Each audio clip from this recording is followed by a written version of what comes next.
आज हम बात करेंगे ऑब्जेक्टिव और सब्जेक्टिव रियलिटीज के बारे में।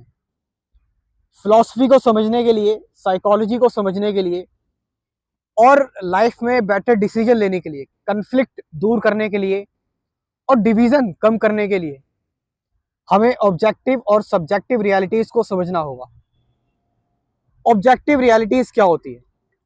ऑब्जेक्टिव रियलिटीज वो होती हैं जो हमारे 5 सेंसेस के अंडर आती है।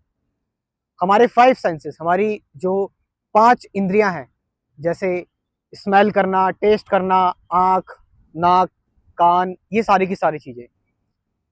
एग्जाम्पल के तौर पर एक पेड़ है, कोई सा भी पेड़ है, आपको मेरे पीछे एक पेड़ दिख रहा होगा, तो ये एक अभी इस टाइम ऑब्जेक्टिव रियलिटी है, ये पेड़।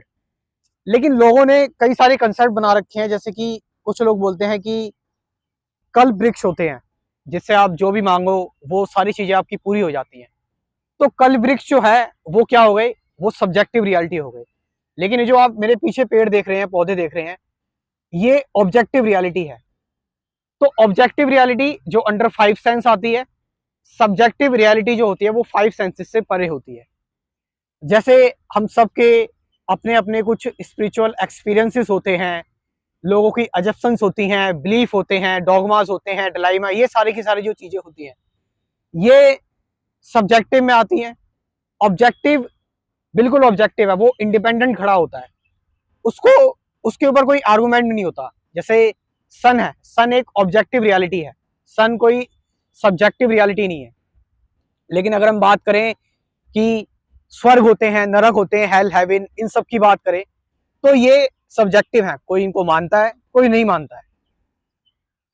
सब्जेक्टिव एंड ऑब्जेक्टिव रियलिटी, अगर आपने अपने दोस्त को मैसेज किया है, फ्रेंड को मैसेज किया है, और उस मैसेज को वो है उसका रिप्लाई नहीं करता है, तो आपने जो मैसेज दिया, ये पूरा प्रोसीजर जो है वो ऑब्जेक्टिव है। लेकिन वो आपको रिप्लाई नहीं करता है, और उसकी वजह से आपके अंदर जो थॉट्स आते हैं, आप जो सोचते हो कि उसने मुझे इग्नोर कर दिया या मुझे पहले की तरह वैल्यू नहीं दे रहा है, ये सब्जेक्टिव है। तो ये मैंने आपको बहुत बेसिक बताए हैं, ऑब्जेक्टिव और सब्जेक्टिव। तो आपको मेरे को बताना है कमेंट सेक्शन में कि गॉड जो है, भगवान जो है, वो ऑब्जेक्टिव है या सब्जेक्टिव है। एक जंगल में पेड़ गिरता है, और किसी भी जंगल में मान लो यहाँ कहीं पेड़ गिरता है, और उस पेड़ को गिरने के बाद जो आवाज आती है, वो आवाज जो है वो सब्जेक्टिव है या ऑब्जेक्टिव है? आपको मुझे कमेंट सेक्शन में बताना है। Thank you very much.